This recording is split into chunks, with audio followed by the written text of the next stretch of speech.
सोचिए, एक ऐसा लोहे का स्तंभ जो 1600 साल से एक स्थान पर खड़ा है, बिना किसी जंग को देखे हुए, जबकि लगातार बारिश, भारी गर्मी और भारी सर्दी को उसे झेलना पड़ा है।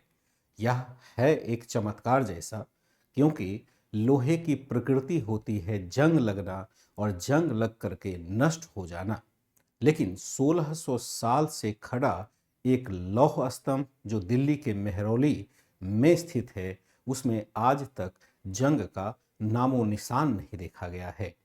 क्या यह भारत में कोई दैवीय सुयोग है? क्या देवताओं का यह वरदान है, या भारत के प्राचीन वैज्ञानिकों के द्वारा विकसित एक बेहतरीन तकनीकी नमूना है? इस पर आज विचार करेंगे। और यह विचार इतिहास में वर्णित मेहरौली लौह स्तंभ से जुड़ा हुआ है।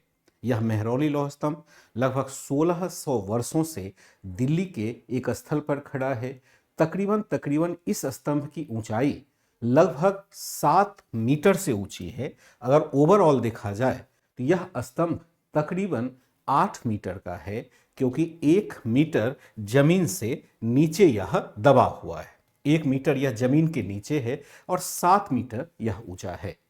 ध्यान रखेंगे कि यहां पर अगर यह पता करें कि यह स्तंभ आया कहां से, क्या किसी देवता के द्वारा स्थापित किया गया था या किसी राजा के द्वारा इसे स्थापित किया गया था, तो यहां हमें इसके एक अभिलेख को पढ़ना होगा जो इस पर वर्णित है। और यह दिखाता है, जो ब्राह्मी लिपि में वर्णित लिखा गया है, कुतुब मीनार परिसर में है। यह ब्राह्मी लिपि में वर्णित यह लेख दिखाता है कि शायद किसी चंद्र नामक शासक ने सिंधु नदी के 7 मुख के पार वाहलिकों पर आक्रमण करके वहां पर विजय हासिल किया था। अब यह चंद्र नामक शासक कौन है, इस बात पर कोई एकरूपता तो नहीं दिखाई देती है। कुछ लोग कहते हैं कि शायद यह चंद्रगुप्त द्वितीय रहा होगा, जो गुप्त शासक थे, विक्रमादित्य के नाम से बेहद प्रसिद्ध थे और 415 ईस्वी के आसपास तक इन्होंने शासन किया था। शायद इन्होंने ही सिंधु नदी के पार जाकर के हमला किया था। हालांकि दूसरे ऐतिहासिक साक्ष्य ऐसे नहीं मिलते।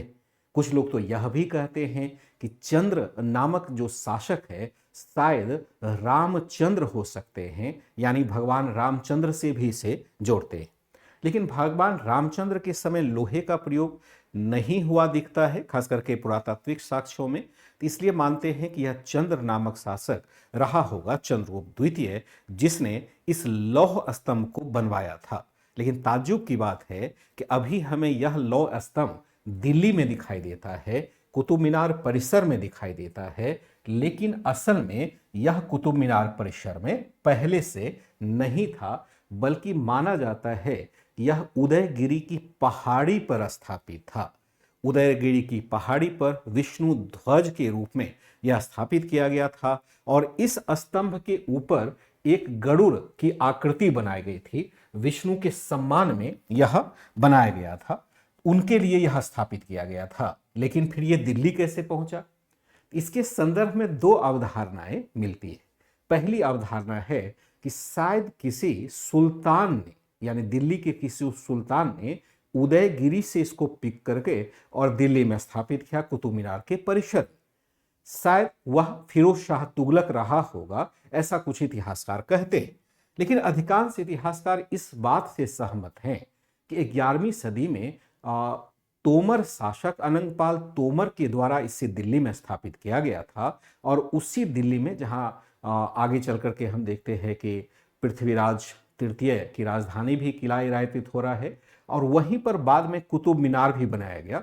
इसलिए वर्तमान में वह कुतुब मीनार के परिसर में अटल रूप में खड़ा है। अब सवाल ये उत्पन्न होता है कि जब लोहे का क्षरण हो जाता है, चाहे वो बरसात को झेले, सर्दी को झेले, गर्मी को झेले, और उसमें भी दिल्ली में तो एक्सट्रीम वेदर कंडीशन होता है तीनों मामले में, तो भला यह स्तंभ ऐसा कैसे रहा कि जिसमें जंग नहीं लगा अभी तक? इसके लिए कानपुर आईआईटी के द्वारा कुछ शोध किए गए थे और बताया गया कि इसमें जो लोहा मिलाया गया है वह अति शुद्ध है, यानी बहुत अधिक प्योर आयरन का यूज किया गया है और उस आयरन में फास्फोरस की मात्रा इतनी अधिक रखी गई है कि जो आयरन के साथ रिएक्ट करके एक ऐसा आवरण बनाता है जिससे कि ऑक्सीजन आयरन के साथ नहीं मिल पाता है और जंग नहीं होता है। अगर इसके आंतरिक संरचना को देखें तो ये पूरी तरह से बातें स्पष्ट होती है। अब एक सवाल और भी उत्पन्न होता है कि क्या इतने बड़े लोहे का स्तंभ अंदर से खोखला है? क्या ये एक पाइप नुमा है जैसा कि बाहर से देखने में लगता है? तो नहीं, यह पाइप नुमा नहीं है, यह पूरी तरह से ठोस है, एकदम ठोस है, बीच में कोई स्थान नहीं है। लेकिन यह भी तो सवाल फिर उत्पन्न होता है कि अगर पाइप नुमा नहीं है तो क्या इसे लोहे को पिघला करके ढाला गया था और इतना बड़ा पिलर बनाया गया था? यह भी गलत है। अब यह तय हो चुका है कि उस समय लोहे को पिघला करके इतने बड़े सांचे में ढालने की तकनीक विकसित शायद नहीं हुई थी। तो यहां पर एक दूसरी तकनीक का प्रयोग किया गया, उसको कहते हैं फोर्ज वेल्डिंग तकनीक। इसमें हम क्या करते हैं कि लोहे के दो टुकड़ों को इतना अधिक गर्म करते हैं, वह पिघलता तो नहीं है लेकिन वह चिपकने लायक हो जाता है और एक पीस पर दूसरे पीस को रख करके इतने जोर से हथौड़े का प्रहार बार बार किया जाता है कि पहला पीस दूसरे पीस के साथ ज्वाइंट हो जाता है। उस समय के धातुकारों की हम बात करें जिन्होंने की फोर्ज वेल्डिंग तकनीक का प्रयोग करके एक टुकड़े को, छोटे छोटे टुकड़े थे, उसको जोड़ करके इस प्रकार से संरेखित किया कि आप बिल्कुल अनुमान नहीं लगा सकते हैं कि इसमें कोई जोड़ भी है, कोई ज्वाइंट भी इसमें लगाया गया है। एक बेहतरीन मार्वल है प्राचीन भारत का जो दिखाता है कि लौह तकनीक हमारी कितनी उन्नत हो चुकी थी। अब जो तकनीक इस मोटे से बहुत मोटे, लगभग 3 मीटर व्यास के आसपास का यह होगा, इतना बड़ा टुकड़ा अगर बन सकता है पिघला करके नहीं बल्कि उसको ज्वाइंट यानी फोर्ज वेल्डिंग तकनीक से, तो तलवार वगैरह भारत के कितने बेहतरीन बनते होंगे यह तो निश्चित है, यह हम कह सकते हैं। तो यहाँ के जो लेख हैं, जो ब्राह्मी लिपि में यह लेख लिखा गया है, ये वाला, यह दिखाता है कि यह एक प्रतापी राजा था और जिसने सिंधु नदी के 7 मुख के पार वाहलिकों पर जाकर के आक्रमण किया था।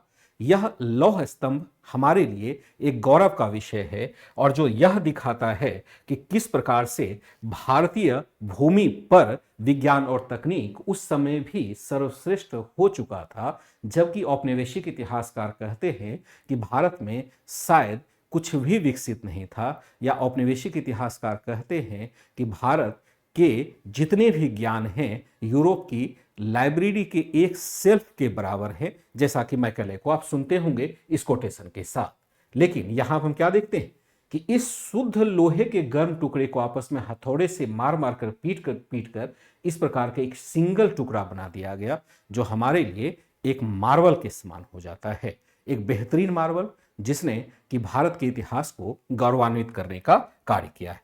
यह थी जानकारी जो चंद्रगुप्त द्वितीय के साथ जुड़ी हुई है। चंद्रगुप्त द्वितीय इसके निर्माता हैं और इस तकनीक से, जिसको हम फोर्ज वेल्डिंग तकनीक कहते हैं, उसके माध्यम से न सिर्फ इस स्तंभ को बनाया गया बल्कि इस पर ब्राह्मी लिपि में एक शानदार अभिलेख भी खुदवाया गया, जो हमारे इतिहास की एक धरोहर बन गई है। यह मेहरौली स्तंभ जरूर हमें देखना चाहिए, संरक्षित अभी है और पुरातत्व सर्वेक्षण विभाग के द्वारा संरक्षित किया जा रहा है और अपने दिल्ली की शान भी बढ़ा रहा है। इतिहास की यह अमूल्य धरोहर है और इसे हमें जरूर सहेजना चाहिए। फिर मैं मिलता हूं एक ऐसे ही नए इंफॉर्मेशन के साथ। धन्यवाद।